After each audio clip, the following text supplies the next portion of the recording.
All right, we are live. And let's just wait for people to tune in. We'll wait for the arrows and people to tune in.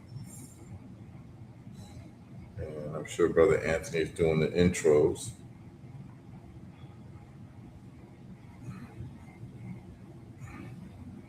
Let's see what we've got going on here.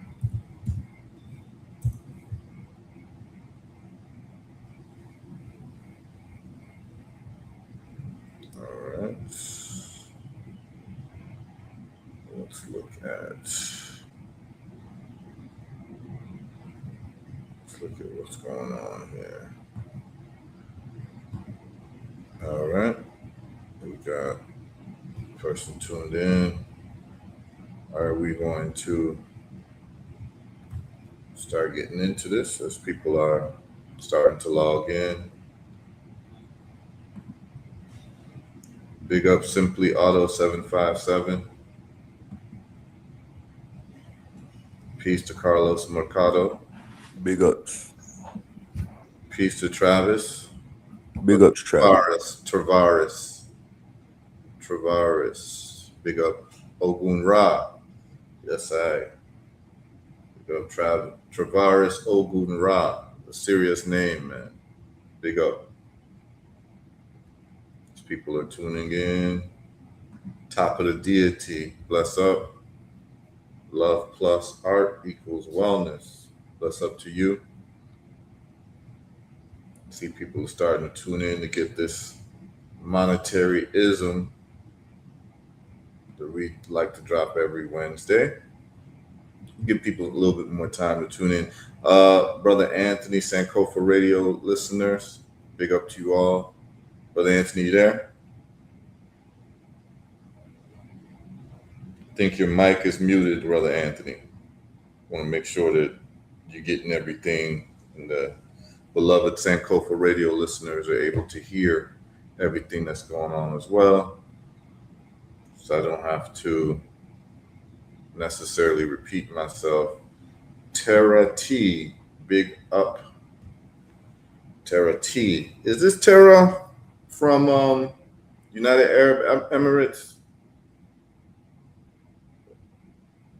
Who is helping set up the London lecture? Is that Tara? Is that you, Tara? You can reply. That is Tara. Big up to the good sister. Big ups, Tara. Yeah, man. Um, got a nice audience, man, that tunes in regularly. And I Yeah, they get, up early. yeah. They want this food.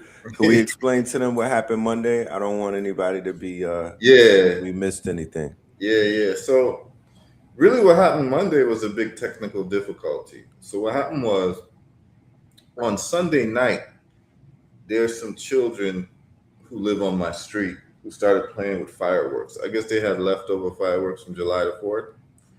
And um, they blew out one of the wires for my internet connection with my ISP.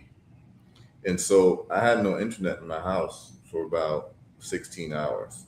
So I'm able to have data on the phone, but where I live in a very rural place.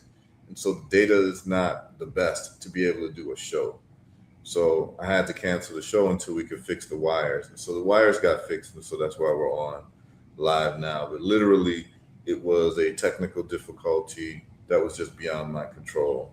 The wires got fried with fireworks. So yeah, Monday show had to be sacrificed, but we'll pick up today. Big up to Trinity. Why not Trinity? Shouting us out. Red Pill, myself. Big up to y'all. I think we've cultivated a nice audience. Okay, that's not Tara from Abu Dhabi. That is another Tara from Canada. Big up to you, same way. And Just Joy, big up to you, same way. All right. Someone said Mercury retrograde is retrograding. Yeah. Yeah, I don't know. I mean, yeah, they just literally And I was out, like I literally saw them shooting the fireworks and these big bangs, and it was just really close to um, the wires, Yeah. you know. And someone asked, "Are we going to stay here?" Yeah. So we're not talking about health today, so we're going to stay on these channels. When we talk Yeah, about yeah, health, yeah. we transition over. Yeah, yeah, yeah. I'm gonna try my best to get y'all something that we could upload on a Patreon that'll be dealing with some type of wealth talk. I'll see what we could I'll see what we could put together, y'all. However, like somebody in the audience said, the retrograde is retrograding, and it is what it is. But we're here now, and that's all that matters. And I want to say, welcome to everyone on this beautiful July afternoon. And get your pens and pads ready and prepare to have some talks about wealth. You know what I'm saying? Hmm. Something that we all aspire to um, to have. Absolutely, absolutely. And we're at a very interesting moment right now where, and I'm going to show people where some options plays are about to be triggered. I'm about to show people. I'm going to show you all what that looks like. Those of you all who are into technical analysis and charts and like how you get in, when you get in, all of that, I'm about to show you all. This is going to be free game for everybody. Okay. So where we're at right now, and the market's going to open in the next 20 minutes or so. And I'm about to show you all how I'm about to position myself, and it's going to be beautiful. Um, as the beloved Loaded Luck says in Battle Rapper, y'all gonna love it. So y'all gonna love it, man. And I'm about to show y'all this, and this is absolutely perfect what I'm seeing in terms of the setup, and I'm gonna share with y'all what I'm about to do. All right, so I think what I can do is all right, and this is the beauty of the approach that we're taking, which is the dollar cost averaging approach. And let me just make sure that I get my DCA calculator and Grok set up correctly. And we're going to get started, y'all. Um, as usual, we're here to bring value to you every single time that we broadcast. And I hope that we're doing something quite different than any other platforms that you all are typically going to, and that we're showing you real results and real, a lot of this is not just theory, it's actually steps that are being taken to build wealth. And you're watching it happen in real time because there's a new iteration for an opportunity in the AI space, right? Every maybe 10, 15 years, there's an opportunity that is outsized. As I always say, the 1920s, the automobiles. Then you had, we can forward to the information technology with Google as a leader. You could then start looking at Amazon in terms of making the retail space more internet heavy. Then you can talk about electric vehicles. You can talk about microchips with NVIDIA. You get these opportunities once or twice in a generation. These opportunities are opportunities of high growth industries based on a new technology that's going to transform the world. We're here right now with AI. What that means is that you're going to see explosive growth in that field, and you have to just pick the winners, stick with them, and dollar cost average. This is the safest and easiest way to build wealth, is to identify the opportunity within your generation, pick the leaders, and start dollar cost averaging. This is really it. I mean, if I could just put investing in a nutshell, that would be it. Everything else, we're using technical analysis and fundamental analysis, which is like the news. Technical analysis is reading charts. Taught myself to read the charts very well. To many people, charts look like a foreign language, but once you understand it, it's actually a very beautiful language. And so what I'm going to do is I'm going to show y'all the opportunity that's existing right now for us to get into these charts. And of course, my um, subscribers are going to see the picks that I'm going to take. But those of you all who are not my subscribers, you're about to get like some real inside information in terms of how I do what I do today. So hopefully this will be educational for you all. Brother Anthony in Sankofa Radio, I know that we're broadcasting. I just want to make sure, Brother Anthony, you can hear us. Yeah, man, I There we can go. hear you. I can hear you loud and clear, my brother. We can hear you on our end. What's up, brother Excellent. Red Pill? How are you, my man? Peace, brother Anthony. All is well. I like that hat, man. I have to.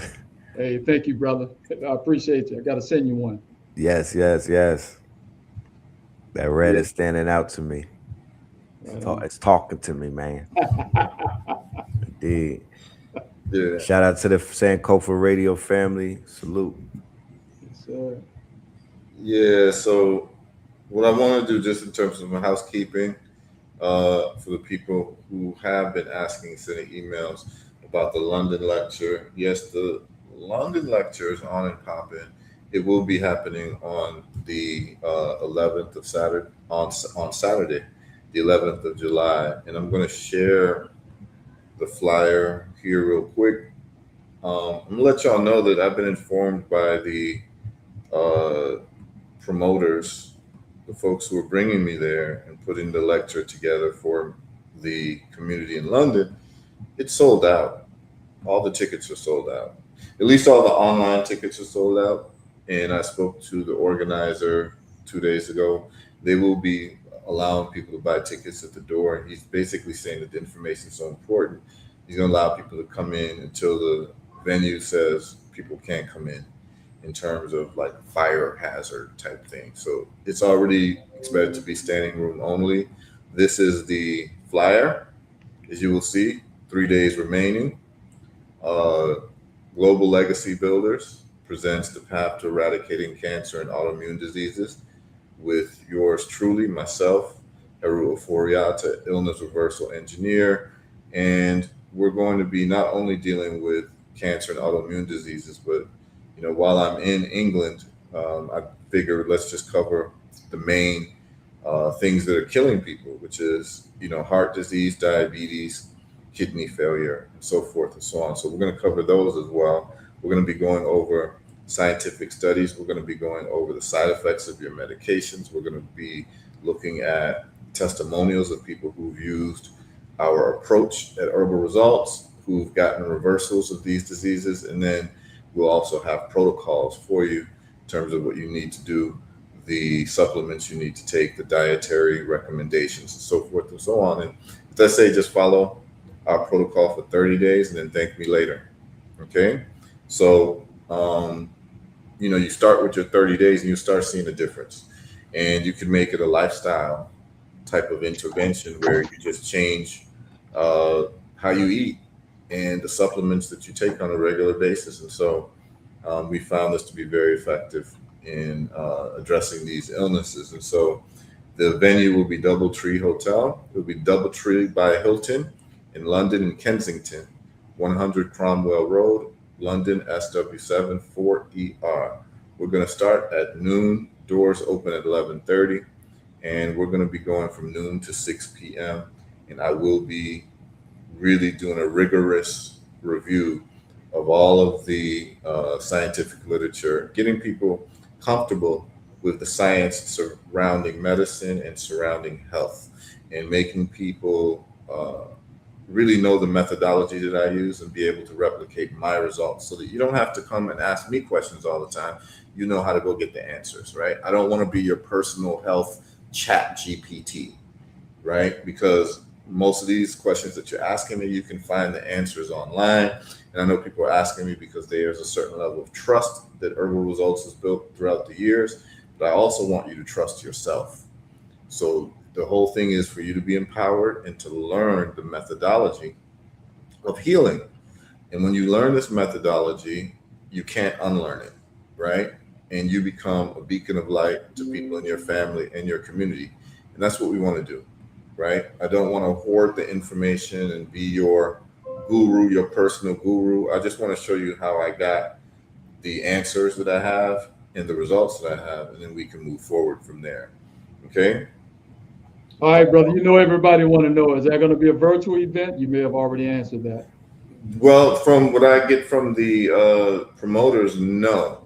they are not making it a virtual event. However, I can find out and ask them today if they've changed their mind. I know that they're getting hit up for that Right. um, a lot as well. But it's always up to the promoters what they want to do with the event, right? So Okay. right now it's just like you got to be there live in London. But if they do have a link, an online link, I will let people know sometime before Saturday. Certainly, you can hit us up at info@herbalresults.net. You can also go to my social media, my X or my Facebook, and you can inbox me, or maybe I'll have another flyer up with the link, the online link. So that's a little housekeeping for month, because we skipped Monday's show, the health show. But I know a lot of people were interested, and a lot of people have been contacting me from England, and even some people from France who said that they're going to come to the lecture. So they said it's easy for them to get from France to England, so they're going to come to the lecture. So, I look forward to seeing you all there. I will be, um, I'll be in England on, starting on. I'll be there Friday morning, and you'll be happy to see the London family.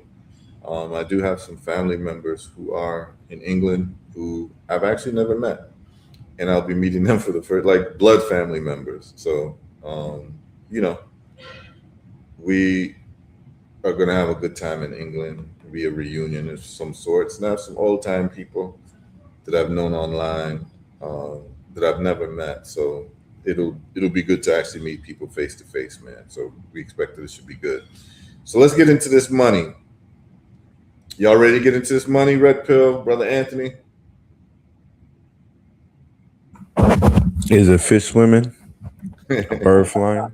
right, let's get Of into this. course, brother. Let's get into it. All right, so there's 2 points of care here. Um, Last week we went over the fact that out of the top 10 economies, fastest growing economies in the world, 8 of them are African, 7 are on the African continent, and 1 is an African dominant country in South America called Guyana. Guyana is really interesting because I was born in Ghana, and people have always confused Ghana with Guyana since I've been a child, right? So I feel like I'm honorary Guyanese anyway, and I love the roti from Guyana anyway. So you know what I mean. I prefer Guyanese roti as my preferred roti. So big up to all the people in Guyana. So we've got Guyana, and then we've got a string of, I think, 7 African countries that are the top 10 fastest growing economies in the world. So what does that mean to someone who's an investor?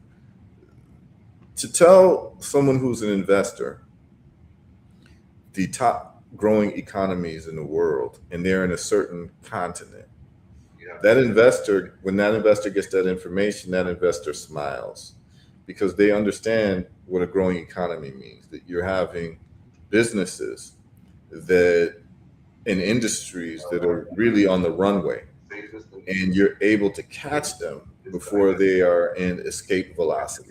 That's what identifying the fastest growing economies means. So within the fastest growing economies, that means that you're going to find companies that are overperforming in terms of stock price growth. And we were able to do just that. Okay. Um, and what we're doing is we're using AI to identify a lot of this information, and we're using it seamlessly. So you've seen me use Grok and ask Grok these questions. And then we find out that there is a Robinhood like app or website online called mystocks.africa. And I told you all last week that I was going to, sign up for the site, register. So I did all of that after we got off last week. And literally this morning, they just approved my account. Okay. So when they approved my account, what did I do? I went and bought the best performing stock for the year, which is a Ghanaian stock called Clydestone.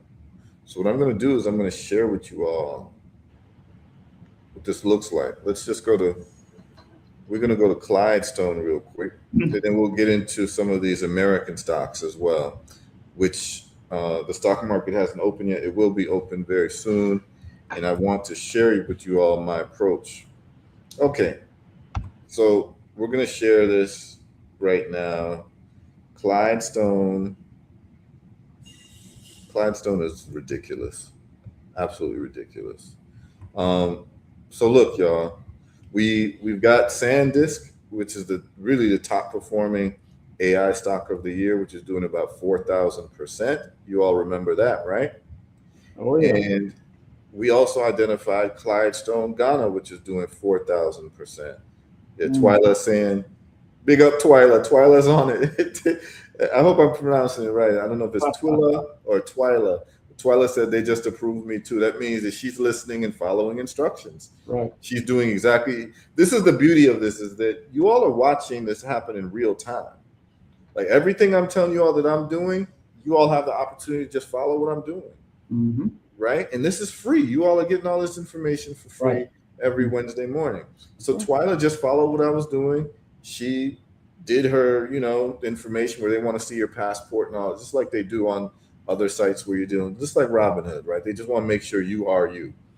Kai Wilson says she's in. You see, there's certain people that we know ain't playing no games. I know Kai Wilson's one of them. Right. Oh, Tanisha Thomas ain't playing either. Where the brothers at? All the sisters are lapping us.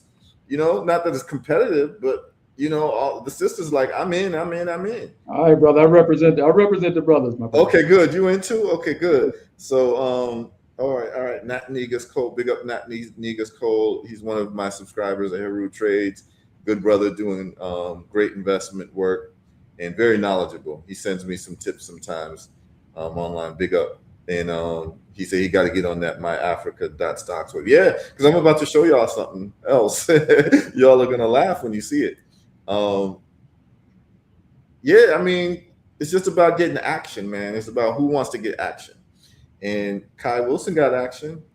Twyla got action. Brother Anthony Muhammad got action. Tanisha Thomas got action. So there's a lot of people getting action. And like what I'm saying, like if you didn't tune in, you would have never known about this opportunity. Now, why is this important? Here's why it's important. Brother Anthony got disconnected, but we can get you back on, Anthony. Just tap right back in, Anthony, and we'll get you right back in.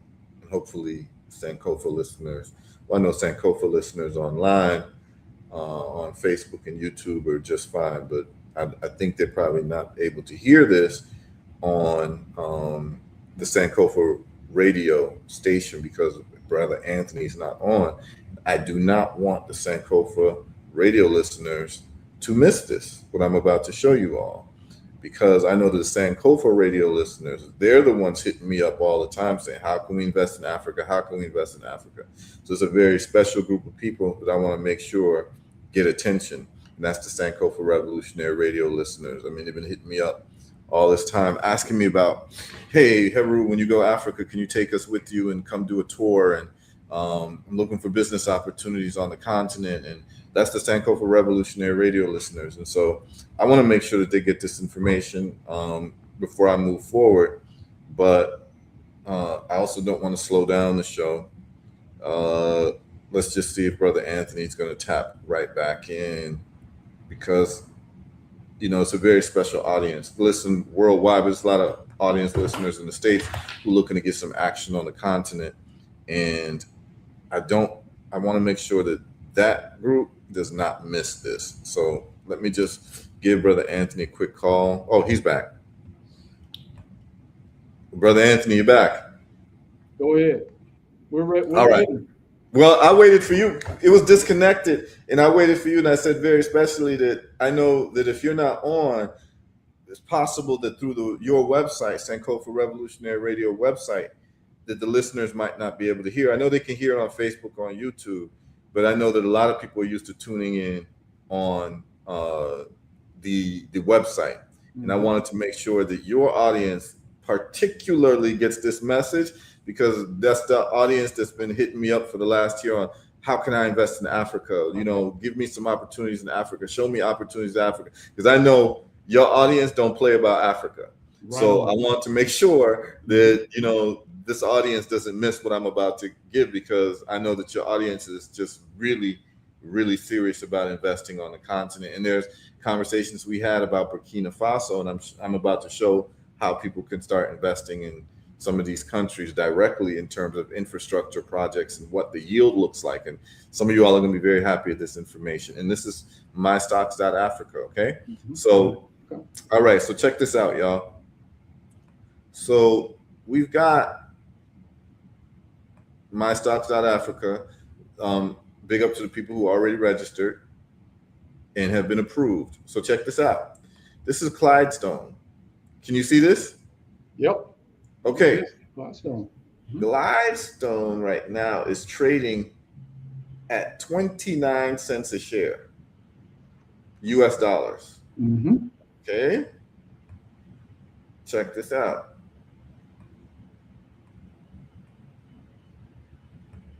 All right. Check this out. So it's trading at 29 cents a share right now. You see it? Yep. 29. Okay. If you look at its performance in the last day, you'd have gotten a 10% return. 5 days, 15%. 1 month, 66%. 6 months, 7x, which is 639%. 1 year, 4,150%, which is about 42x your money. So if you put $10,000 in, you'd have $420,000. Okay? Mm-hmm. Where have we seen this before? I've only seen this with one other company, and that's on the US side. And this is SanDisk. Okay? But check out SanDisk. So I'm about to share SanDisk. You see this right here? See SanDisk? Yeah, we got SanDisk. All right. So we go to SanDisk. Let me make this a little smaller. All right. When we go to SanDisk, we see that the 1 year for SanDisk. I want y'all to check this out. The 1 year for SanDisk is 3,300. So actually, Clydestone is performing better than SanDisk, but both of them have a crazy performance, which is 34,000. This is 3,400, which is a 34x or 35x. Okay, we already see that Clydestone is at a 40 something x. So Clydestone is actually outperforming. But what do you notice though? SanDisk is $1,600 per share, right? However, Clydestone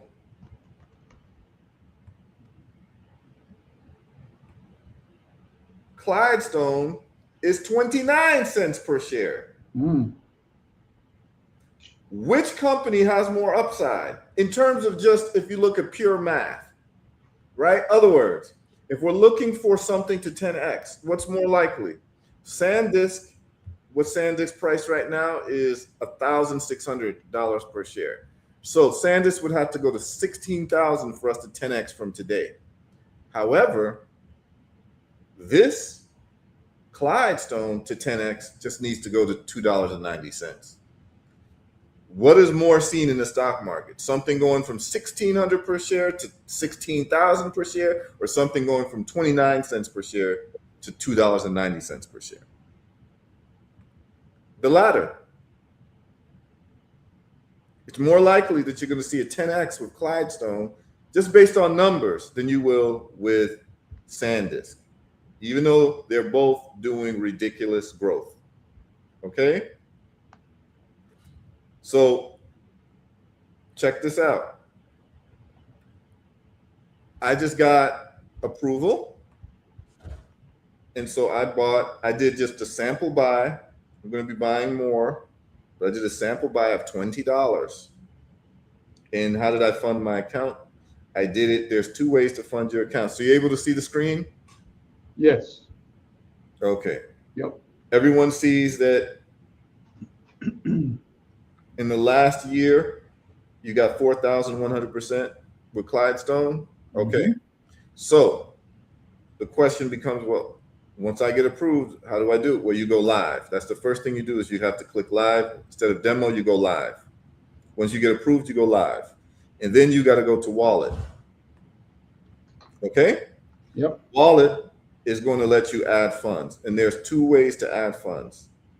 You're going to either add funds through a bank, or you're going to add funds through crypto.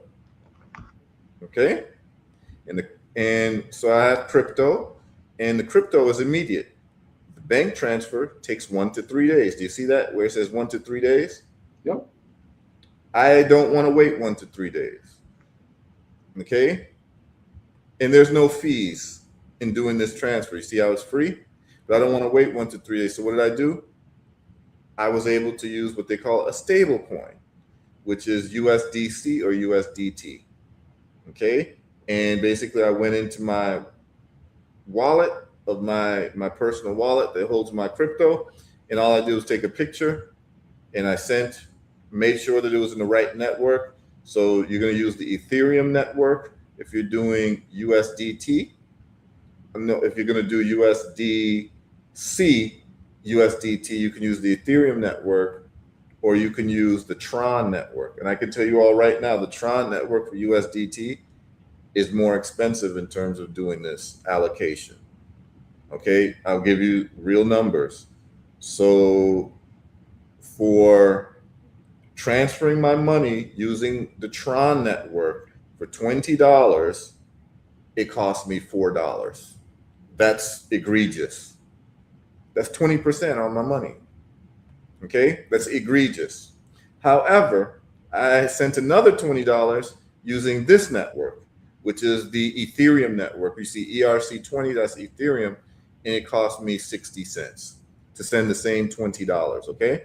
So you want to use the Ethereum network for USDC or USDT to send your money to, and you're going to use, you can go through Coinbase, you can go through Kraken. I have a Kraken account, or you can go to crypto.com where you can transfer your US dollars to the stable coin, which is a one-to-one transfer, which means like if you want to get $10 worth of USDC or USDT, that's the same as $10 US dollars. Okay, it's one-to-one. It's just a stable coin that they use in the crypto world, which is actually a solution really for a lot of African transactions or international transactions where you might have monetary depreciation through arbitrage or through, foreign currency being destabilized or whatever. So you use what is named a stable coin.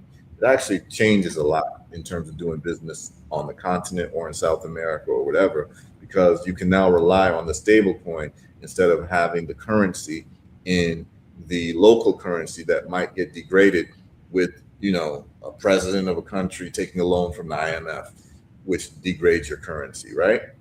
They make your currency weaker whenever you take loans from IMF. And there's reasons behind that. We can talk about that another day in terms of like macroeconomics, but I've explained it before. I'm happy to do it again, but that'll be off topic for this right now. So you want to use the EVM network one, and then you want to go ahead and go to your wallet where you have stablecoin in the form of USDC or USDT, and you want to use the Ethereum network, and you'll just have your camera in your wallet take this, and it will send the money to your account. So I did $20 twice. So what you'll see is that I still have a $20 balance. I left a $20 balance so I can show you how I'm gonna buy another Clydestone stock. So I already bought, look at my portfolio. I've already purchased, as you'll see, I've already purchased a Clydestone already. And it tells me which one I have, which is this Clydestone right here. Filled, I bought it 29 cents per share. I now own how many shares? 66 shares of Clydestone. Okay? What I'm going to do now is we're going to go to Clydestone and I'm going to buy again. So I'm going to show you all how this is done in real time. Y'all ready? Yes, sir. We're ready. I have $20 again in my account. And what I'm going to do is I'm going to hit buy. All right. The market is open. I'm going to hit buy. And this may be the first time that probably anywhere in our community, Brother Anthony and Brother Phil, someone's seeing how you can buy stocks on the continent in real time. Right. I think this is probably historic, right? Okay. So what I'm going to do is I'm going to hit buy. Hopefully, they say the market's open. Oh, number of shares. Let me get 65 shares. Okay. The 65 shares will come out to $19.36. I had $20 in my account. Of course, I'll be transferring more, but I want to do this as samples just to make sure that the system works. Okay. And it converts to the Ghanaian currency, which is 221 Ghana cedis, but it's $19 US dollars. So I'm getting 65 shares. Okay. Buy shares. Click that. Execute buy. Does it right? Yep. 65 shares. Price per share, 30 cents. Execute buy. Boom. Order queued. It's pending settlement. It'll take a couple minutes, and you will see when I go to my portfolio, you'll see another 65 shares added to my. You see, it says invested $19.66. That was my previous purchase. Reserved, which is really the transaction is happening right now, is $19.36.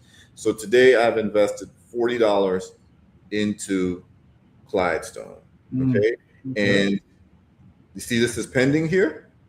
That's filled. So we're just going to wait for it to get filled.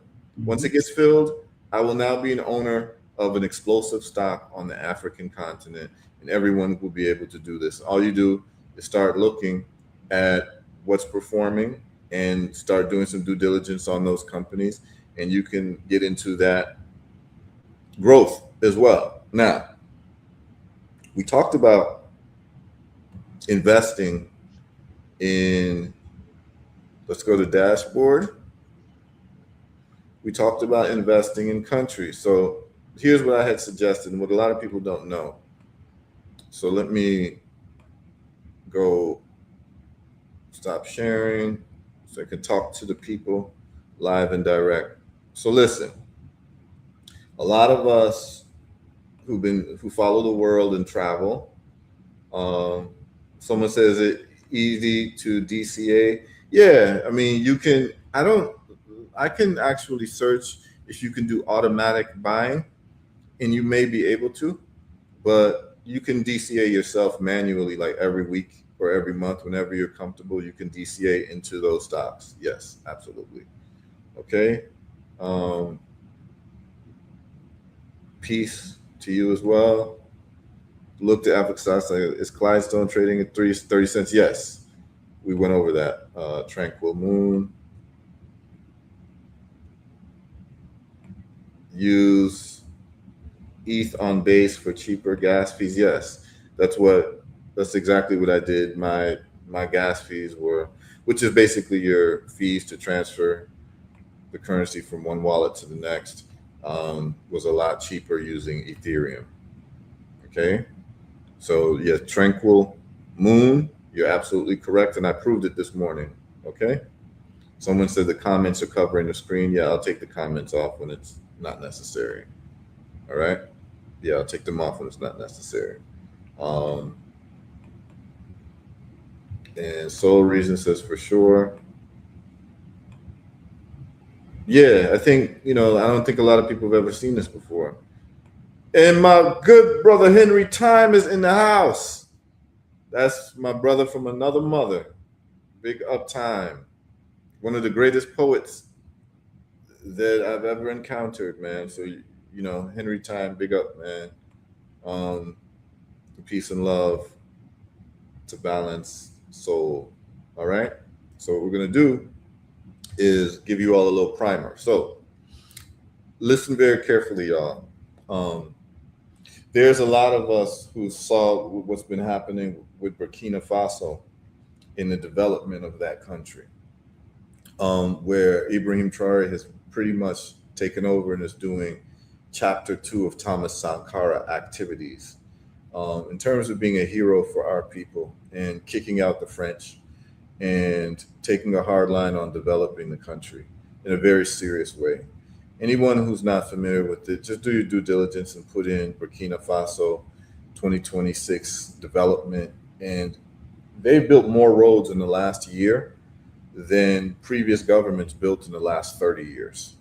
Okay. And it just shows you that leadership makes a difference. And I've done a whole series on like the difference that leadership makes. It's on my YouTube. We covered El Salvador with Nayib Bukele. I went to El Salvador when they made Bitcoin legal tender a few years ago. I flew down myself and with a lot of people. So, when I'm in the States, I'm in Florida, and a round trip ticket to El Salvador from Florida, from the West Palm Beach airport, or I flew from Fort Lauderdale maybe, was like $150 round trip. Like it was insanely cheap to get to El Salvador. It's like a 2-hour flight, 2.5-hour flight. And I was shocked because I didn't realize that it was that cheap to get to El Salvador. I would have never gone to El Salvador if it wasn't for the Bitcoin thing, right? So I went to go look at them making Bitcoin legal tender, which means that you can pay your bills in Bitcoin, you can buy food in Bitcoin, you can pay taxes in Bitcoin, the government can give you refunds in Bitcoin, that type of thing. So they made Bitcoin legal tender where I literally booked my hotel room with Bitcoin. I paid for my taxi in Bitcoin. I paid for my food at Bitcoin Beach. There's a place called Bitcoin Beach, right? It's called El Zante. And I was there, and I paid for everything in Bitcoin. It was an amazing experience. And it was because they have a leader who actually reads and understands what's going on. Nayib Bukele, big up to Nayib Bukele, because I've seen firsthand the difference in leadership. So I've done series on leadership. I covered Nayib Bukele. I covered Yi Kuan Lu, or Yu Kuan Lee. I don't want to mess up this guy's name, man, because he's such an important person. Let me just make sure I got his name right. Lee Kuan. Let me hold on. I got his name. I always talk about him. I think it's Lee Kuan. But he's the founder of modern day Singapore, and he did all the work. Yeah, Lee Kuan Yew. That's his name. He's somebody that should be studied for those of us who are interested in like actually taking a country from a malaria infested swamp port city to what Singapore is now. Lee Kuan Yew. Okay. And then I evaluated some African leaders, the Botswana leader and also the Rwanda leader, how they would take their country from like dust to where it is now, from ashes to where it is now. And people should look at it. But now you have Ibrahim Traore, who's looking to do the same type of development for his country that Lee Kuan Yew did for Singapore. And as a matter of fact, Rwanda, they call that the Singapore of Africa. If you've never been there, you wouldn't know what I'm talking about. But it's a fabulous place to visit and to study, and to learn the good and the bad. But it's a good place to study. Singapore is a good place to study. Botswana is a good place to study. In terms of development in Botswana, I believe that like university education is free. And if you want to get university education and you're a Botswana citizen, the government will pay for your tuition in any country you go study. Right? This is forward thinking. You're investing in your people, right? And that's a whole different conversation. But what I brought up was that, and we have presented this through my brother from another mother, Dr. Obadele Cambone. He went to Burkina Faso last year. We gave a report on Sankofa Revolutionary Radio. That was a historic report where we presented a letter to the government to open up a diaspora treasury bills fund. And what we mean by that is that what you all may not realize is that the United States has treasury bills. So you have bonds, you have the bond market, you have the treasury bill market. The bond market is longer term investments, usually like 10 years, 5 to 10 years, which means that you can't get your money out for 5 to 10 years, but you get a certain amount of interest on your payment, right, in the bond market. And this money is used to develop the country. So you've heard of wartime bonds. So America will issue wartime bonds and has done that so that the general public or people in the world can buy American bonds, and America then ramps up its war infrastructure, right? Well, you also have like treasury bills, which is shorter term. You can have a 3 month treasury bill, 6 month, or 1 year. I prefer treasury bills because it's a shorter time to maturity, which means that you get your principal back in a shorter amount of time. In the bond market, that principal may be held for 5 to 10 years in terms of maturity. A lot of younger investors who are new to this are not trying to have their money tied up for 5 to 10 years, right? You want to be able to get your money out if you want. So anyway, without like severe penalties. You can't do that in long-term bond markets. However, the bond market and treasury bill market is what is used for infrastructural development projects. I want you all to listen carefully because some of you all are hearing this for the first time. And I want to explain this before I show you all the my stocks. And I'm just kind of racking my mind to figure out how deep I should go into this. I want to explain it to the audience thoroughly, but I don't want to spend 2 hours explaining it. But let's put it this way. When countries want to develop, they need cash. They need cash to build roads, to build schools, to build hospitals, to build sewer systems, water treatment plants. All of that is necessary to run a well-functioning society. The problem is with the African continent is that the European powers, and America included, so when I talk about European powers, I'm calling the American ruling class. Remember, America was just a colony of England, so it's part of that whole structure. You've got France, you've got Spain, Portugal, but they still have their tentacles in Africa. And what they did was they use Africa as a dollar store. Okay? So what they do is they go and get things in Africa for cheap, the raw materials, and then the raw materials are looted from Africa, reprocessed in European factories, and then sold to the world market. Okay? This is the business model that Europeans have been using against us for the last probably 1,000 years, let's call it, right? All right. And any black man who's a leader who says, like, we're not doing that anymore, tends to get assassinated, right? Whether you're in the United States or whether you're in Africa or the Caribbean, any black man who says, no, like, we want to develop the resources of our own land, will get some pushback, right? So what traditionally has happened, and this happens in South America too, this happens in the Caribbean. What will happen is that I become president of country X. And I say, yo, I really want to build the roads of this country so that we can have some real good commerce going on. It's easy to get goods from point A to point B. I want to build hospitals, and I want to build a sewage system and a waste management system. This requires capital. So traditionally, what a government will do is tax its citizens to get capital, right? So that's one way of raising money. But the problem is that if you're dealing with a place that's already developing, taxing your citizens is not going to work well because you already have like a low tax base, right? So the other way to raise money is to get loans in the international market, or the third way to raise money is for people to buy bonds or treasury bills. So these are the three ways that a government typically will raise money. There's another way that they raise money in these countries, which is from import duties. Okay, that means that every time that you're importing something, the government gets a cut or bills you for importing something in the country.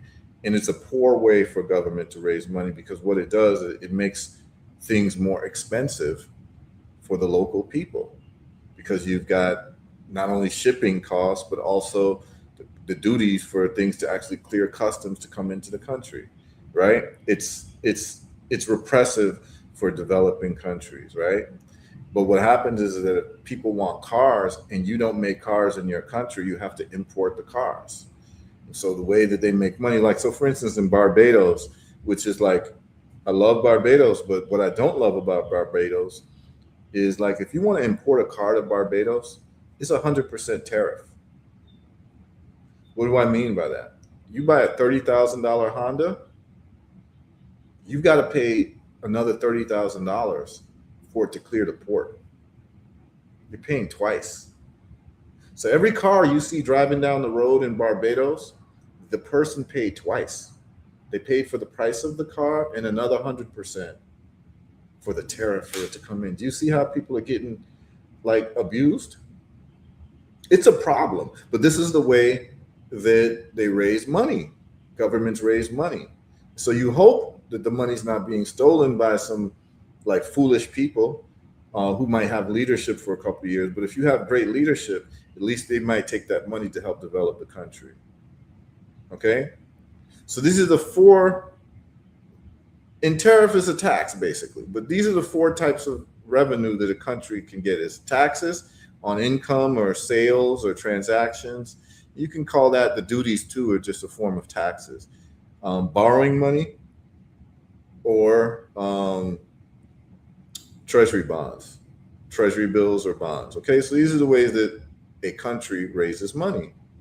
Well, traditionally, what will happen is that because you're already dealing with the population that might not be making a lot of money, you're not going to raise a lot of money taxing people, and then, like, it becomes a chokehold if you raise taxes more on poor people, right? Politically, it's not popular. And then if you want, you can go to what you call the private public markets, which is essentially the World Bank and IMF, and you beg them for a loan. Or you have treasury bills. Okay? Here's the problem. The problem is when countries borrow from the World Bank, which is run by the United States, and the IMF is run by Europe, there's a huge price to pay when you borrow money from robber barons, people who've been stealing from you in the first place, right? The interest rate is very high that you can't afford. And as a condition, they devalue your currency.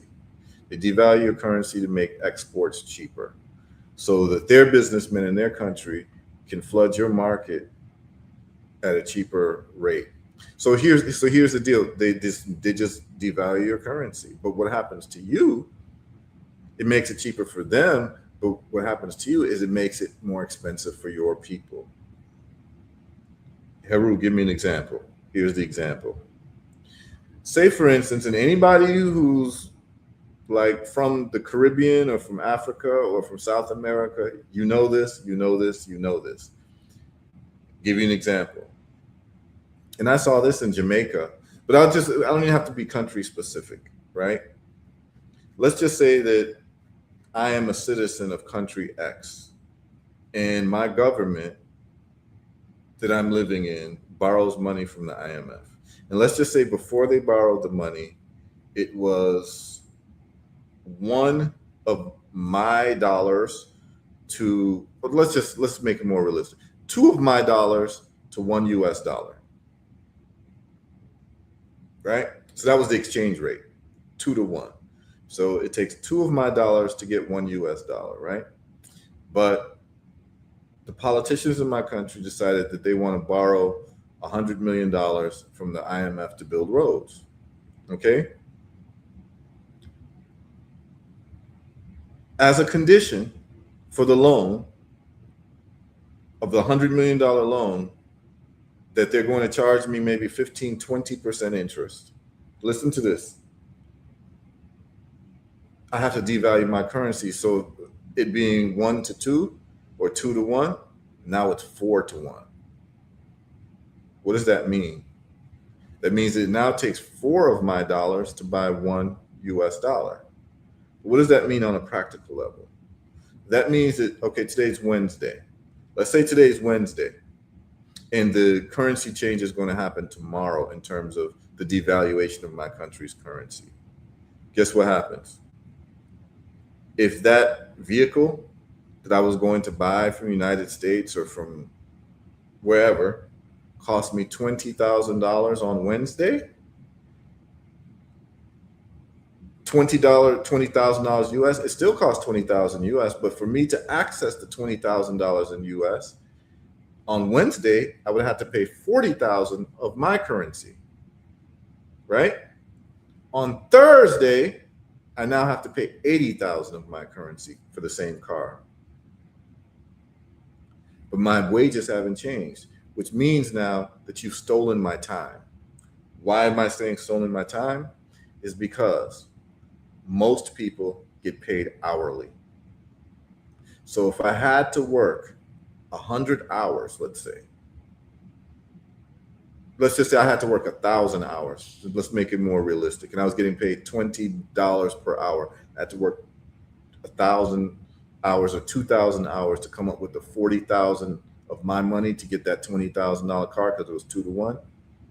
Now I have to work twice as long. Do you all understand what I'm saying? My wages haven't changed. I'm still getting paid $20 of my dollars, my country's dollars, per hour on Wednesday. To buy that same car, it used to cost me 40,000 of my money, but tomorrow it's going to cost me 80,000 of my money. Okay? So which now I have to work 4,000 hours as opposed to 2,000 hours to be able to buy that car. You've just stolen my time. Let's just say that you were going to have your child go overseas for college, and that college tuition at Harvard is 20,000 a year.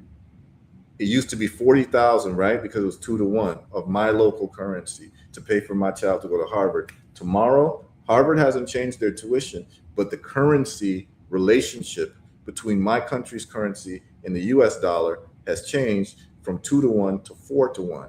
So now that same tuition that was going to cost me 40,000 of my money is now going to cost me 80,000 of my money.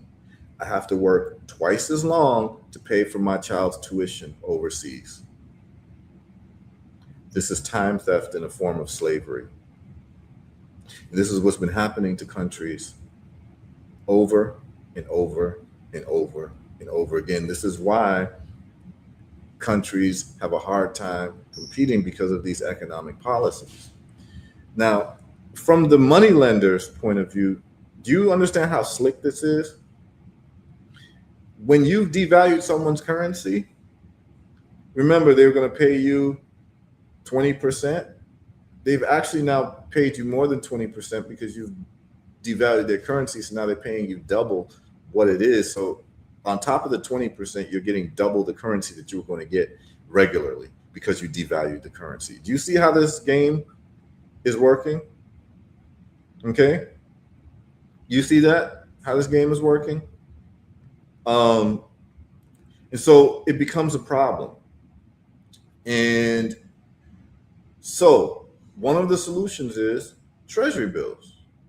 It turns out that these treasury bills pay a nice percentage. And so what I'm going to do is I'm going to show you all the percentages that these treasury bills pay. And there's one last thing I need to figure out before I get into these treasury bills, but I want you all to see this. So a treasury bill allows you to invest in the infrastructure development of whatever country you would like to invest in. So if you've got something for Burkina Faso and you really love what Ibrahim Traore is doing, on mystocks.africa, when these treasury bills are available, you can actually buy these treasury bills, so in these bonds. So let me give you an example. So I'm looking at this right now, and let's look at the bonds market. It tells you switch to private, portfolio, watch list, wallet, transactions. Let's go. We're live. Let's go to, that's the dashboard. What I want to do is I want to check out, let's see, bonds. Okay, so this is the bonds market.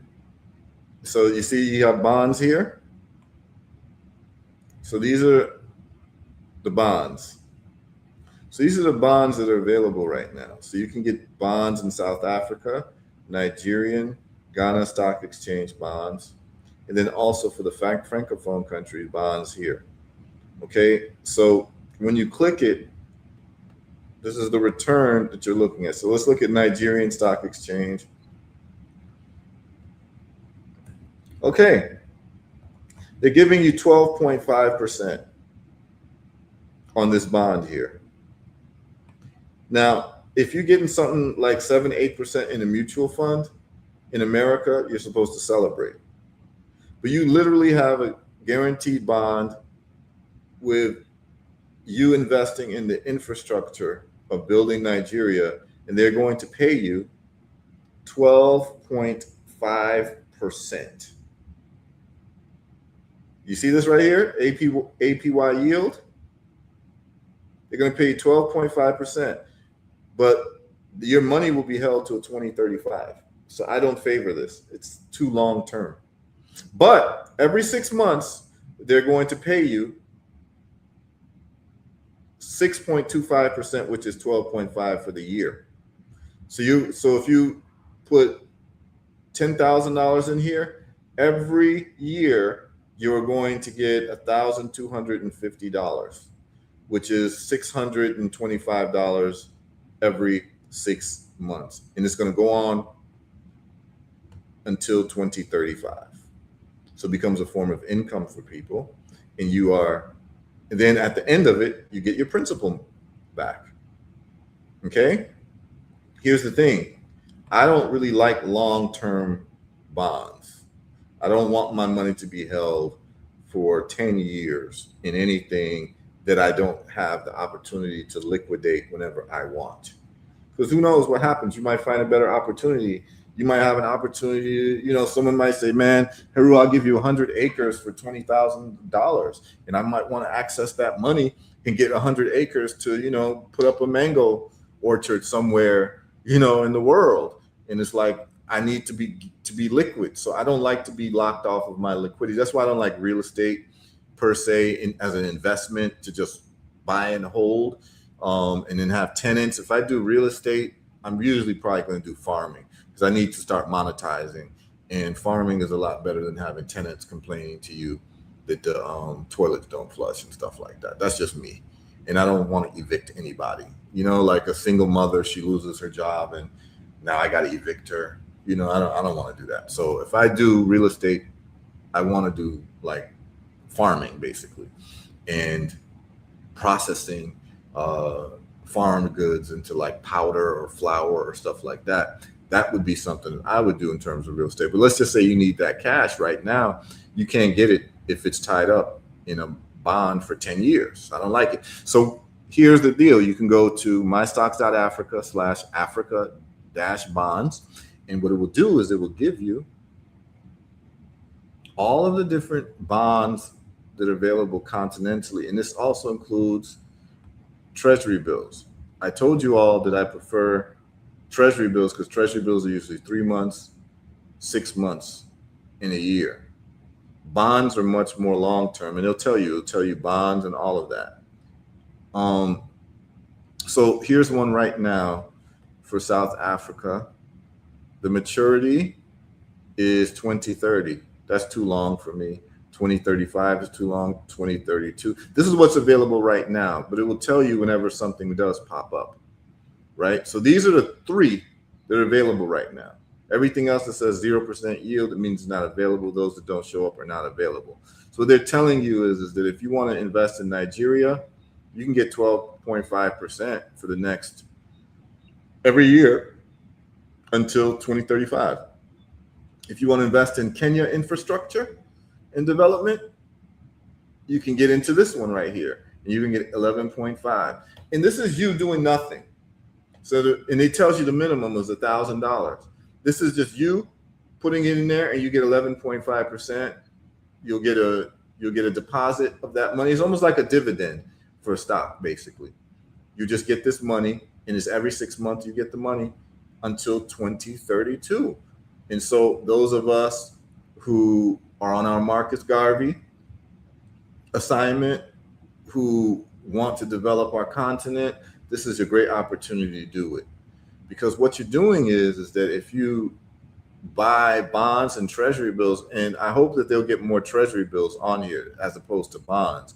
Because what happens is that Burkina Faso can literally, and they have a diaspora fund, and we told them, and here's the thing, in Burkina Faso, what they're calling the diaspora, they're talking about people from, it says Nigeria has the highest concentration of black millionaires and billionaires in the U.S. Yeah, I don't doubt that at all.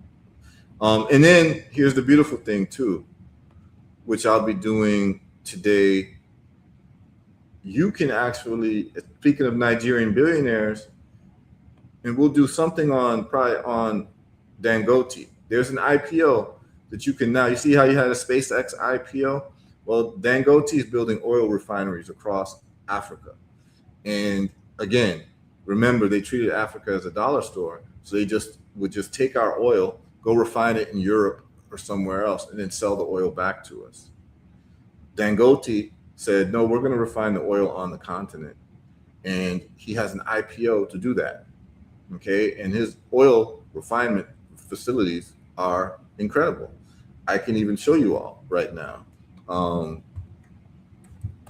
And this is a way that you become a worldly person and you don't lock down your money to just one jurisdiction. You know, because anything can happen at any time, and you want to be able to have diversity and flexibility of travel and accessing funds in different places in the world, man, and just get action. So I'm going to show you all the Dangote refinery and what it looks like. And he's building one, I think, in Kenya right now.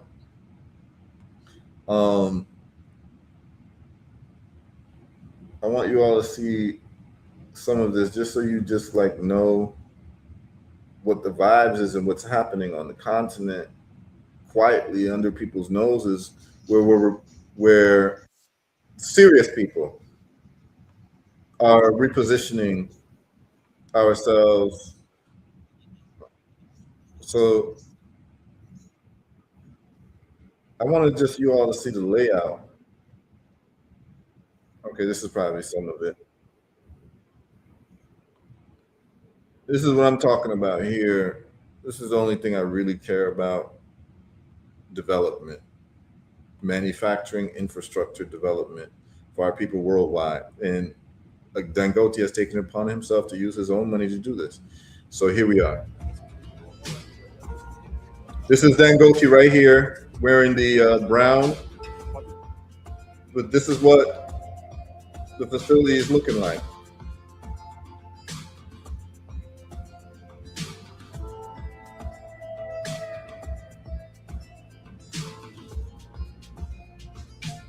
Okay, this is very serious. Up until this point, we still hadn't even entered the refinery proper.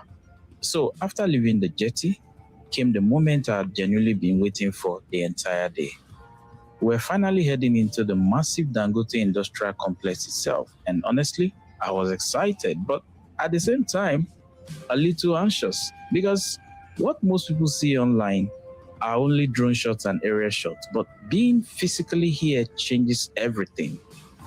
You begin to understand the level of engineering, planning, and human effort behind this place. And somewhere inside this endless industrial city, you also begin to see a completely different side of Aliko Dangote.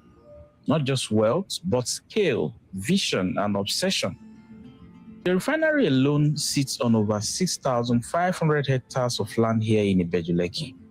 So massive that it could fit thousands of football fields inside it. And the craziest part is the refinery is only one part of the entire ecosystem. Inside this place, you also have a massive fertilizer plant, a petrochemical complex, a captive power station generating its own electricity, hundreds of storage tanks, truck terminals, laboratories, residential quarters for senior staff, fire stations, medical centers, and thousands of Nigerian engineers, technicians, and workers keeping everything running daily. At some point, while driving through the facility, It honestly started feeling endless, more like a city built entirely for industry. And despite spending almost 24 hours here, we still couldn't cover everything. But throughout the entire tour, there was one moment in particular that genuinely shocked me. And trust me, you need to see it.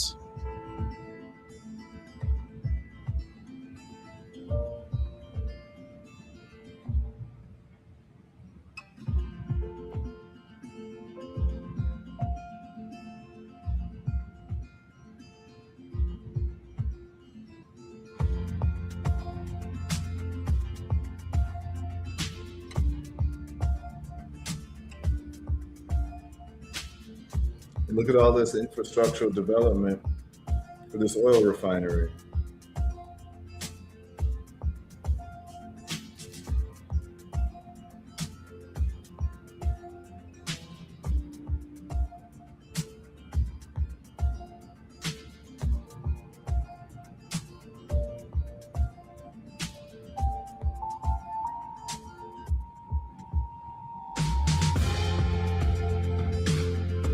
With 500 hectares of land adjacent the refinery, this facility alone produces about 3 million metric tons of granular urea every single year, making it the largest fertilizer plant in Africa and the second biggest anywhere in the world. So this is the second biggest fertilizer plant in the world, okay? And because the fertilizer is a runoff from the refining, and also so is sulfur. So you're talking about multiple industries being developed through refineries, okay? And this is what we've always wanted. This is what we've always wanted. And see all these other folks besides black folks there to do business, they're there in Africa. And then the moment I've been waiting for finally arrived. We are heading into the laboratory, the very heart of the refinery operation, the place where the actual refining processes are monitored, tested, and controlled. But honestly, what impressed me the most wasn't even the machines, it was the people behind them. Because inside this highly sophisticated facility, a large percentage of the operations are being handled by young Nigerian-trained engineers. Many of them graduated with first-class and second-class upper degrees in chemistry and other related fields. And standing there, watching these young Nigerians operate one of the biggest industrial projects in the world was genuinely inspiring. And that moment, it stopped feeling like just a refinery tour. It started feeling like a glimpse into Africa's future. One moment that really stayed with me was when one of the young engineers took extra time and personally walked me through the entire refining process, patiently explaining how everything works behind the scenes. And honestly, that level of brilliance wasn't a coincidence. It was another reminder of the ingenuity and potential of Nigerian people when given the right environment to thrive. All right, so you all can do your own due diligence and spend some time, research Aliko Dangote, how he became a billionaire. Most of the construction projects are done with his cement. He has a cement company. It's called Dangote Cement. I've used it for my own construction projects in Ghana, in Gambia. Dangote Cement is very well known. And this is the time when the adults are in the room now. You saw like the facilities. You see that this is no joke operation. And this is all I ever really cared about for us, is because what you got to realize is that the best oil in the world is actually Nigerian crude oil. It's just that we needed to be able to refine it, but the colonial powers were basically taking the oil from us. Shell was in the company extracting oil, and then refining it and selling it, and the Nigerian people and the people of West Africa were not getting any type of benefit from it. This is what was happening. And so Dangote, through his own money, it put up his own infrastructure for refining oil. He's now got a deal to do the same thing in Kenya, and he's looking to do it in Angola. So there are certain countries that are on the coast where there are huge oil deposits. And remember, the Straits of Hormuz is closed, y'all. This is an opportunity that is an opportunity of a lifetime for Africa to actually become the next big superpower. Okay. And by just refining and manufacturing what the Creator has given us below our feet on that continent. And I can tell you right now, I've done construction projects in Ghana. I can show you all pictures, man. Um, I've done construction projects where we had to dig up the ground like maybe 20 feet deep because I was doing a water catchment project. I have pictures on Instagram. I might even show y'all if I can find it. But check this out. When we were digging up the ground at my aunt's house, because I was doing a construction project, because I opened up a construction company and started doing construction on water catchment, basically taking the rainfall and then depositing all the rainfall into an underground tank like a basement, and then having a pump and then using that for your water. This is what we do in the Virgin Islands. It's called a cistern. So I decided, let's do that in Africa. So I did it. But what I noticed is that when we dug up the ground, we had big mounds of soil. And in the daytime, around noon, the soil would just start sparkling and shining. I might even be able to show y'all some pictures. Like, I have the pictures here somewhere. I might be able to show y'all some pictures. But I started digging through, and it was just like precious metals. I'm not going to say whether it was gold or not. Remember, Ghana used to be called the Gold Coast, right? Because that's where the Europeans would get a lot of their gold from, because we just have gold. Like, I remember my father said when he was growing up, there was a river by his house. The kids used to play in it. They used to just reach in the river and just grab chunks of gold. Like my father, he was telling me this, like they just used to grab chunks of gold. And like the continent is so rich.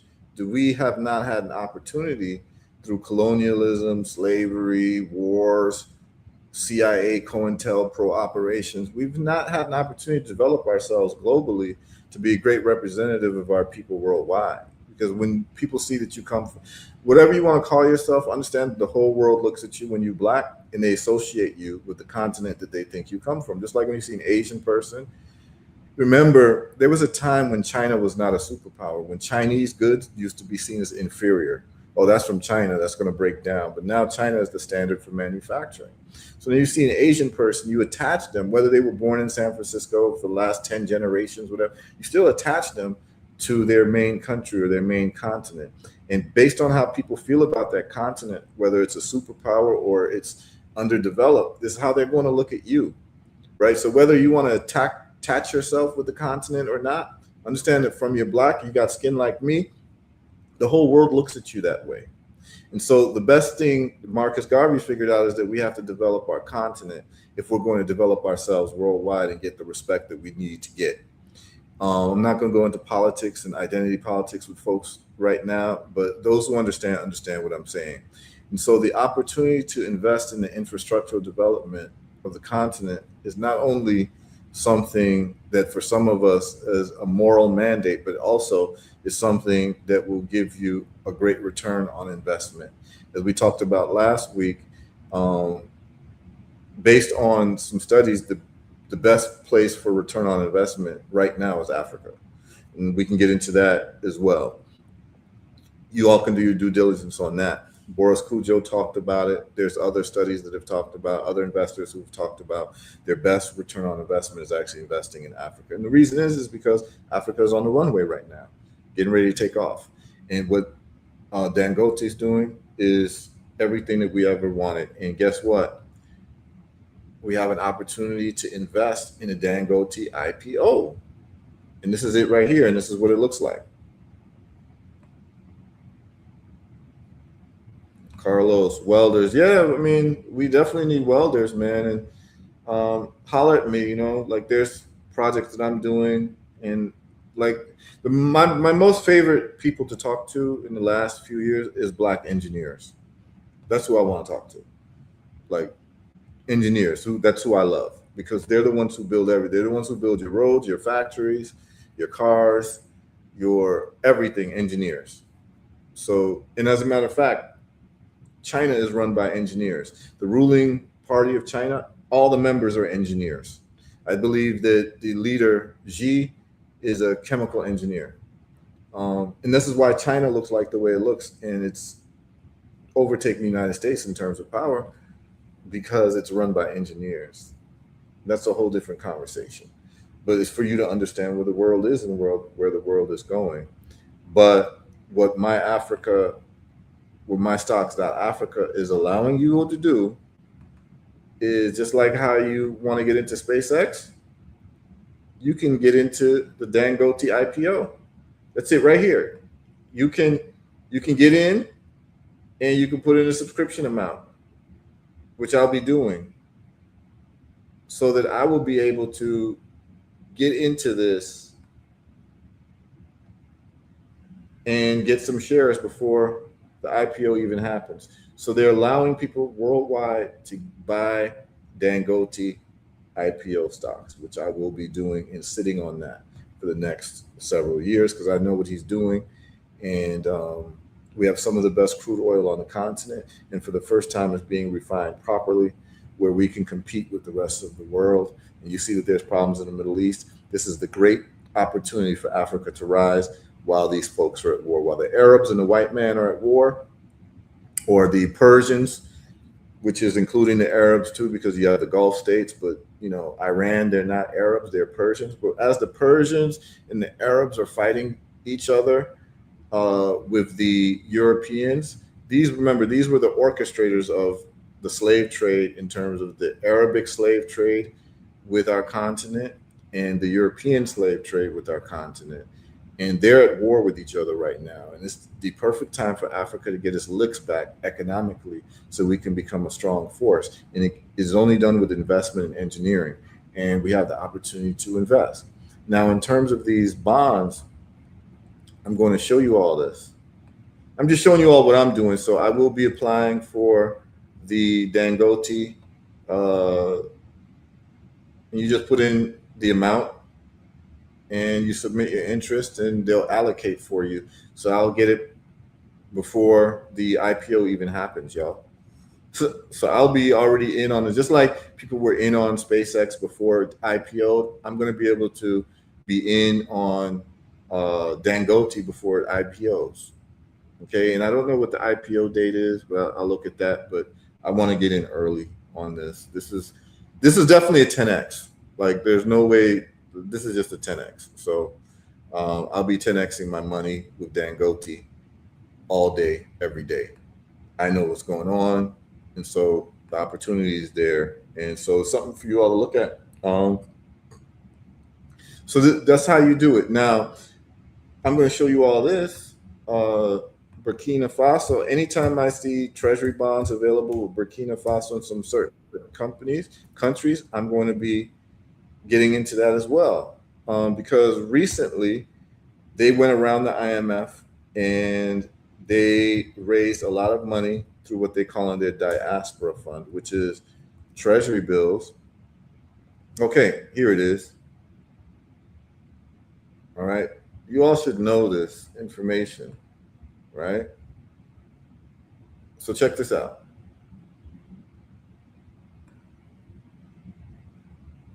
Check this out, y'all. And it's been successful. And I believe that this will be the new model for us raising money worldwide instead of going to the, so it's September. Okay, the IPO is in September. Great. Thank you, Lay RTP. Yes, it's in September. So that means that I'm going to be in already. And I'll be sitting in on shares at like whatever it is, like 2 cents a share. And I'm going to watch that thing climb up to $2. And that's my 100x, right? Like, that's 100x from 2 cents to $2. That's 100x. So if I put 1,000 in and it goes from 2 cents to $2, I just made $100,000, y'all. That's real. And as Mr. Ovary Massager says, set it and forget it. Exactly. Set it and forget it. And now you're getting your money from a different place than the place that you live. This is when you're really flexing, when you're getting money from different parts of the world, right? Just like, like I don't want to just hustle on my block. You understand what I'm saying? Like, you want to hustle worldwide. I don't want to just hustle on my block. It's limited. The customer base is limited. I'm speaking to y'all in street terms now, right? I'm not trying to just hustle on my block. I want to be able to set up a toll booth on every block. You understand what I'm saying? I call it a toll booth. A toll booth is just a way that you collect and make money. Everyone has their own little toll booth, you know? But street side knowledge, you don't want to just hustle on your block, man. So I'm a hustle in Nigeria block. I'm hustling in Ghana's block. I'm hustling in Kenya. I'm wherever the action is, that's where I got to be. You understand what I'm saying? And so this is what's happening, y'all. Whether you want to be involved or not, please understand that Africa is on the rise. Right now, you know, you have like these cycles. So Africa was on the rise for thousands of years. That's how we built pyramids and all that. People used to come and study in Africa, and Pythagoras and all these people, and basically take our knowledge and develop their own societies and all of that. And then Africa gets overtaken by Europe. And then the Arabs take over too. And they have their run for a couple hundred years, right? And then Asia now is having its run, right? Where you see the development of China and Japan and all of that. And China is pretty much the world superpower at this point. And anyone who's been to China knows that, like, the United States is at least 10 years behind China when it comes to technology. And there's going to be another cycle where Africa's, and this is why China's doing so much business in Africa, because to be a manufacturing center of the world, they need raw materials. So they're cutting deals with Africa. But now Africa is going to be able to bring its own manufacturing on a continent where you don't need China. And based on supply chain logistics, when your factory is closest to your raw material, that's when you're able to give the world the best prices. Remember, they're taking raw material from Africa, shipping it to China, having it processed, and then they sell it to the world market. There's an expense with shipping. So what happens if you don't have to ship to the factory and your factory is right down the street from you because you're having factories in Africa? See, those of us who understand this, our minds are completely different. That's why we don't get into these arguments and these debates with people about identity politics, because our eyes are on the prize. Y'all can have these debates 100 years from now, but at the end of the day, who is going to industrialize Africa is the question. And whoever industrializes Africa will make the lion's share of money in perpetuity, because most of the raw materials that they use is in Africa. So if you have your manufacturing base next to your raw material, you win. Now you just have to be able to defend it, which we're going to work on, of course, right? And it's different. It becomes different now. The conversation becomes different. The talk and the negotiations become different. See, right now you can't talk and negotiate when you're not making your own things and you're importing everything. You're reliant on other people. But when Africa starts making its own things, the world changes overnight. Okay? And so the bottom line is, and it changes for all Black people worldwide. Whether you want to associate with Africa or not, the world looks at you different, and it's a hands-off approach, because now you're a superpower. You're associated with a continent that's a superpower. I'm talking about how the world looks at you, not how you want to look at yourself, because I know some of us got some identity things that we're dealing with and debating and arguing about all the time. And I'm not talking about those people. I'm talking about the people who, like, look in the mirror and, like, you know, they rather be Kunta Kinte instead of Toby. Let's put it that way. They say, no, I'm Kunta. Like, that's the type of people I'm talking to. Okay, and I'm talking on the continent, worldwide, whatever. This is what it is. So those of us who understand opportunity understand that this is an opportunity of a lifetime. Okay, and mystocks.africa gives you at your fingertips. You just saw me buy stock with the Ghanaian company that's overperforming everybody. I'm there, set it and forget it. Okay, now let's get to this story in Burkina Faso. People ask me about Burkina Faso, so check this out, because everyone's loving Ibrahim Traoré, how he's kicking out the French and how he's developing his country. Well, guess what? Instead of borrowing from the IMF, what do? Burkina Faso launches a $224 million diaspora bond to fund infrastructure. So basically, it's a bond, and it pays 6.8%. Okay, over 5 to 7 year maturity. So basically, you put in your money, and you get 6.8% every year on that for the next 5 years or 7 years. Okay, and then you get your money back after that. Okay, and they were successful. Burkina Faso, they raised the $224 million without the IMF, without the devaluation of their currency, and without putting their people into time slavery, which is what happens when you borrow from the IMF and the World Bank. We don't want to borrow money from these bankers, from these European and American bankers who are loan sharks. We're going to raise the money ourselves. So this is not even a GoFundMe. This is a Go Invest Me. So you're getting a return. You're not losing your money. You're getting a return, which is 6% every year, which is better than most of your 401ks are doing or your mutual funds are doing. So literally, if you want to make more money than your 401k and your mutual fund, you could actually put some money into something like a Burkina Faso fund and get your licks back and feel like you help them develop something, like in solidarity. But it was successful, and they raised all the money without having to devalue their currency, which is like very, very important. You see all these news reports. Burkina Faso launches patriotic loan diaspora bonds. And this is the way you do it. We just need these diaspora bonds to be part of my Africa.stocks or my stocks.africa so that we can all get in on it. And we literally had a meeting through Dr. Abadale Kambon with Abibi Toumi to tell them, like, listen, we need an online platform because there's folks who want to put money into development of these countries, and they want to be able to do it anywhere they are in the world. And so that's a conversation that's taking place, and they actually did it. But a lot of times when they're talking about diaspora, they're talking about the Burkina Faso diaspora, not necessarily the Black diaspora. But I told them that if you made this available to the Black diaspora, you'd be able to raise this money within a week.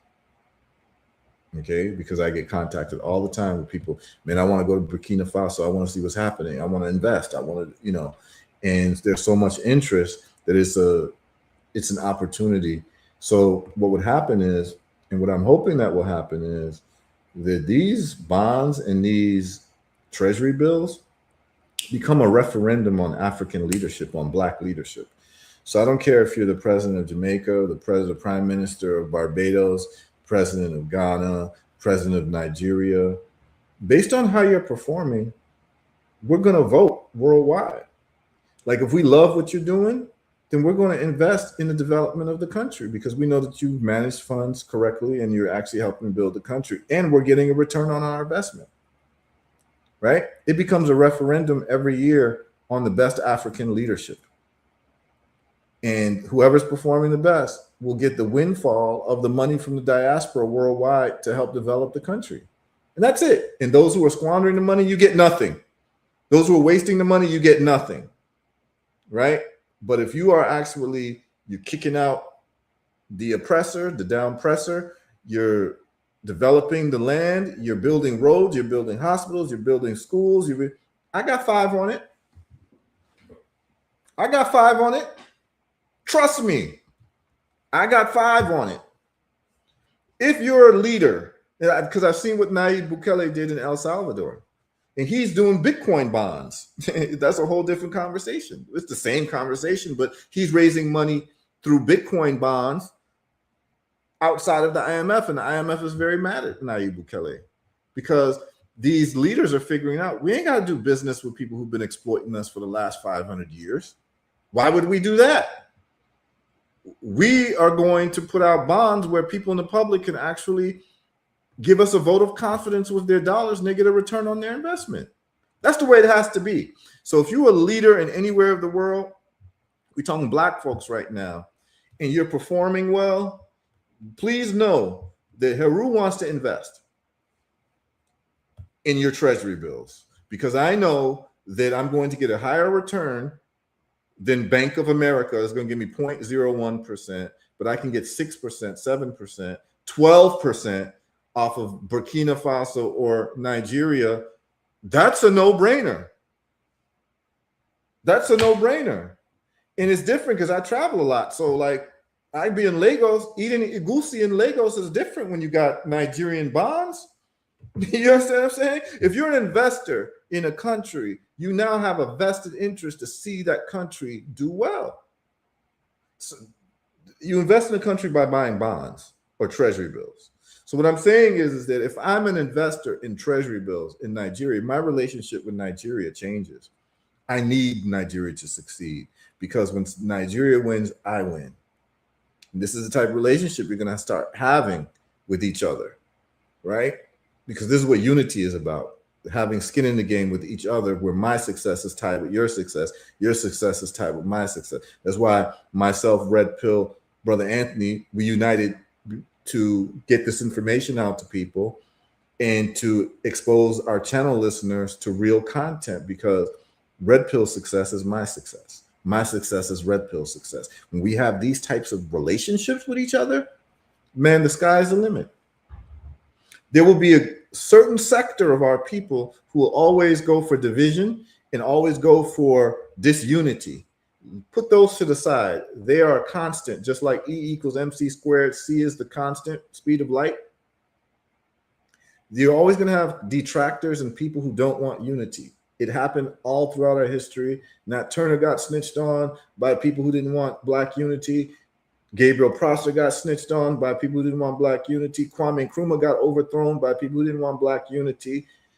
Boukman got snitched on by people who didn't want black unity. You understand what I'm saying?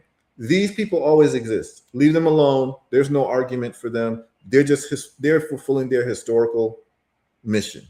But then there's those of us who are about looking at this thing and saying that unity is the only way. Us being fractured only makes the enemy stronger. So what we're going to do is, out of spite, we're going to unify, and we're going to tie each other's success together with ourselves together. And the way you do it is with these treasury bills. And so I hope that there'll be more opportunities for treasury bills, which they say it just comes at certain times, man. It comes at certain times, right? In these certain times, you just look at mystocks.africa and you'll see when these treasury bills are available. And if you're giving me anything close to 10%, I got to put something in it. And the reason why I'm doing this is because I have a commitment to not hold cash. Cash is a depreciating asset. So I have enough cash at times to just pay bills. But after that, you know what I'm saying? It's about investing, because I want my money to grow and not depreciate in value. And that's what it is. And I'm finding different vehicles to do it. And as you see, every week we're giving you different vehicles. Okay. So it is 10:40 right now. We're going to close the show because I think I covered a lot. Next week, it's looking like some things are being set up for options. Those of you who are my subscribers on herutrades.com, there may be an options play that I do today. You'll get that notification for the subscribers. And we're going to then talk about the options that I did next week, Wednesday, to go over and analyze the option play that I'm going to do maybe today or tomorrow. Okay. So, we've been on for over an hour and a half. I think that's enough. That's a lot of value. Salute to the people who did sign up for mystocks.africa. It's lit. It's lit. The dollar cost averaging, the stocks on Robinhood that I'm dollar cost averaging. That's Micron, that's SanDisk, that's Seagate, that, I named them all. And then I just showed you Clydestone. Okay. So that's where we're at. This is what we're doing. Okay. I actually have somebody at my door, Brother Red Pill. Please, you can close us out. And I just have to tend to someone at my door. But if you got something to say to the audience in terms of what you're doing with Git, go ahead and share that information, Red Pill.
Oh, I guess Red Pill didn't come on, y'all.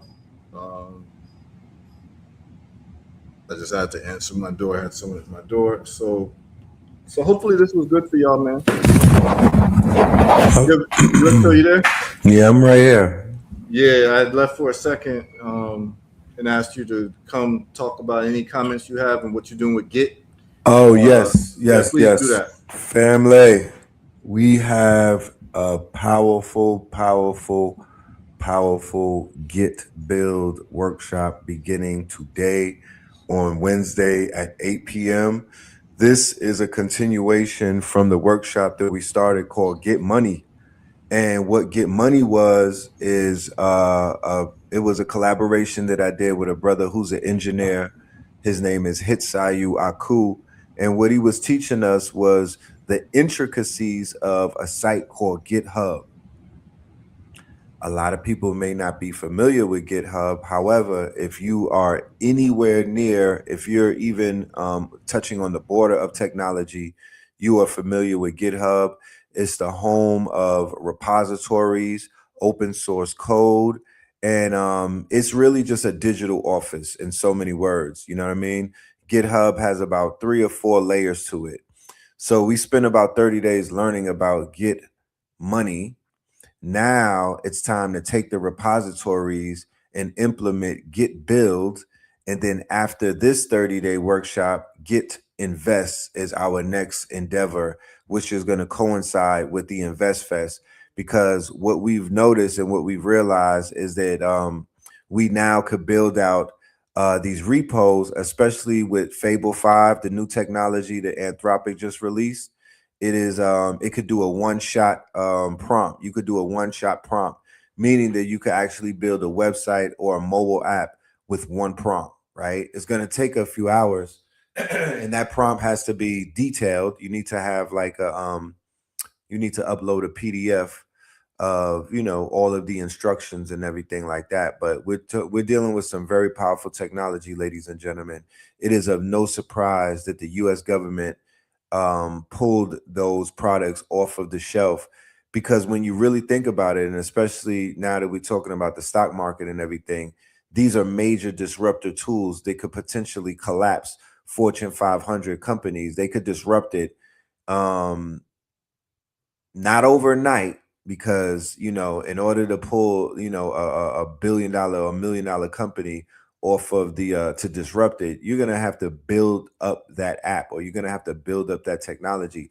But it's happening. It is definitely happening. There are creators out there on X slash Twitter. Every day I'm seeing mind-blowing examples of what people are utilizing this technology for. So ultimately, the vision is to, you know, we want to entice, and we want our network. I'm not so, you know, I can't really speak for the rest of the world. I'm really speaking to our network because I want our network to prosper in this boom that we're in before the crash. And we would fare better if we work collectively versus individually. I don't think AI from an individual stance is something that is going to benefit the whole. It could definitely take one person into the heights. Like, you could show off and be a builder, you know, you can show off and be a founder, but it's going to look better if about 50 to 100 of us work on a project together, knock it out, create some very viable solutions, become very attractive to investors, and also grants as well. We're able to capture grants similar to what, you know, the Elon Musk of the world. They're living off of grant money. They have federal contracts, things of that nature. But we have too many geniuses amongst us.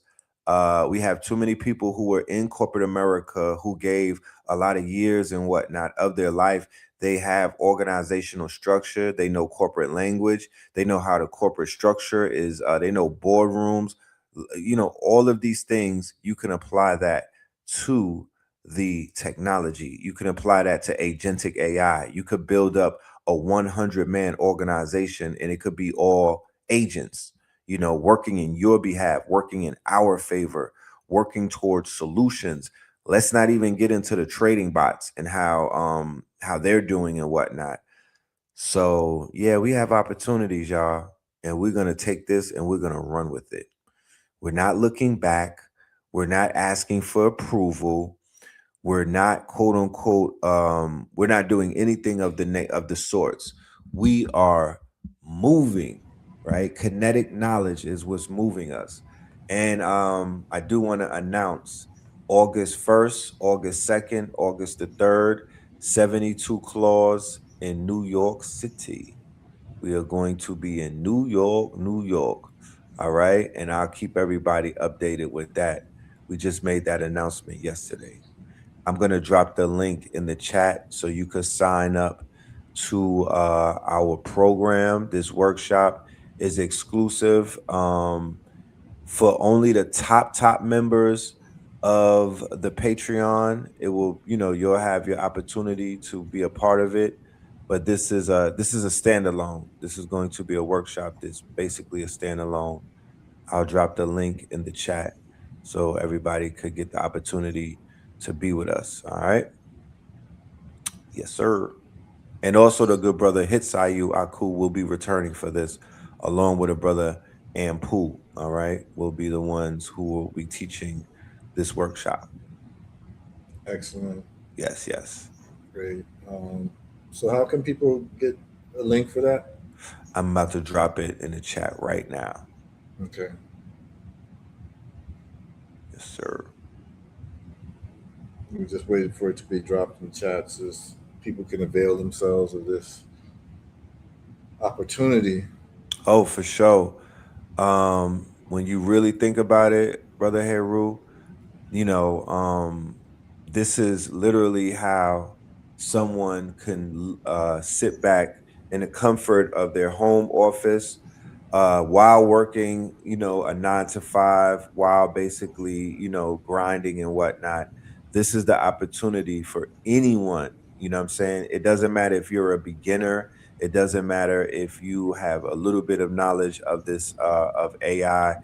It has become so user friendly at the end of the day. And the way that we teach, we are able to help anyone who's coming into this find a niche, because there's riches inside of niches, right? We want to find a niche and we want to basically find a repo, right? Which is like a white label of a company. Okay. Think about white labels. Think about companies that are offering white labels. You could put your name to this to this white label. You could put your you could customize it to make it work for you, and then boom, you this is the beginning stages of you building out an entire business. And then GitHub is your digital office where you store all of your receipts, your commits, your pulls. Everything is there, so when investors come, they have something to look at. There's such a debilitating feeling if you get into a meeting with these $1 million investors and they're going to ask you, where's your GitHub? Where's your proof of work? Where's these things that you don't even know what they're talking about? So we're here getting dressed for the party, ladies and gentlemen. This is a grown man's game. Okay. AI business side, grown man's game. You just can't come in it because you feel like it. You have to be dressed for the party. There's certain things that you need to know. And this is what we're teaching for the next 30 days. It starts today at 8 p.m. only on Zoom. We look forward to seeing y'all in the building. And I don't want to keep rambling or keep moving, but for those who want to participate in a daily opportunity, we also have our school community, and we have something called summer school. And inside of summer school, for about 2 hours, maybe 3 to 4 hours a day, we get together and we basically build in real time. You know what I mean? So we'll open up we'll do a live stream, and some of the KTLians, our students, they'll get up there. They're showing off video games that they're making, websites that they built, solutions, all of the things that are coming with really just using this AI every day, using the AI to our benefit, not just watching, not just thinking about it, but doing it. So we're doers now. We are literally in the phase of doing. So shout out to my KT aliens. Yes, man. Sister Lakeisha she is turning into a prodigy right before our eyes, man. She is really doing her damn thing. I'm so proud of her, man. I promise you. I am so proud. She every time she unmutes her mic when we're inside of summer school, I know we're about to hear something mind blowing. So salute to her, salute to Rob, you know what I'm saying? Dre, everybody that's doing a thing. Green Gaia, so many names of people who are showing up and showing the world that this thing is doable, right? Regardless if you have a job, regardless if you came into this thing as a beginner, it does not matter because we are some wonderful teachers. I have some great teachers amongst us, experts, and they will walk you through it. Someone's asking how much does the summer school cost? Summer school is it starts at I think $16 or $17 a month. The membership on school, we made it super duper affordable. Get Built is the workshop, so that's a different price point. But summer school, we'll open that up to the family. All you have to do is subscribe to our school. It's like very, very affordable, very affordable. I'll drop the link for that and whatnot. So yeah, we look forward to seeing y'all. This is the Imaginarium school community. I think it's about 215 or 16 of us. So we're building it up, you know what I mean? But everybody treats, we all work together. Everybody is working with one another. And yeah, and I give students the opportunity to get on the stage as teachers in school to teach. You know what I mean? It's not about me. This is about shining the light on all of us because, like I said, AI is a collective thing, it's not an individual thing. We all are shining and we have to highlight one another, shine the lights. If you're in the audience and you're like a tech dude, a dev, a coder, a programmer, a creator, a visionary, I need you over here. I need you over here because what we're about to do is we're about to pitch to the colleges and we're about to pitch for these grants and whatnot. And what they're going to be looking at, they're not looking at me, they're looking at the students. They're going to say, okay, show us what the students have been able to do over the past few months. Because anybody could say that they're teaching, they want to see what the proof of work is. How have I turned students into teachers? So yeah, are there age restrictions? No, not at all. From 8 to 80 is what we're accepting.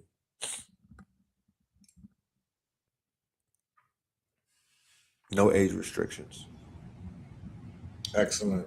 Teenagers can learn, young adults can learn, and children can also learn too.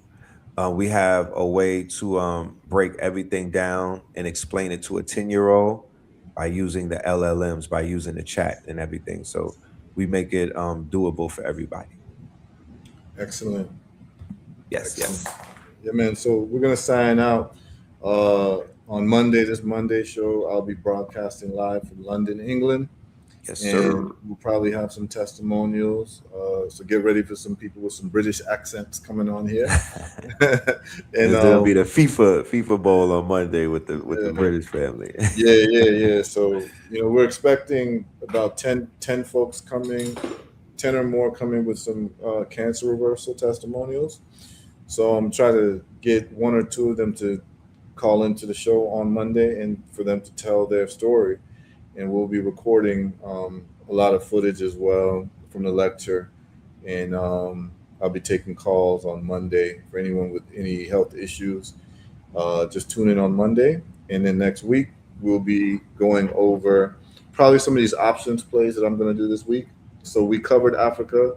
Today, we covered macroeconomics and the IMF and World Bank and what that looks like and what the opportunities are and what the numbers look like. If you got in late, just rewind the tape, and we'll be back on Monday discussing health results. Myself, Red Pill, Know the Ledge family, Know the Ledger family, and Sankofa Revolutionary Radio with Brother Anthony Muhammad. Hope this broadcast has been helpful to y'all. Yes, Hopefully, it has given you tangible steps to step up your wealth creation and that it has been useful. Thank you all, and we will be with you on Monday. Bless up, Brother Red Pill and family. Bless up. Yeah, man. Peace to the family. Salute. We'll Right. see y'all later tonight inside of the workshop. Peace. Peace.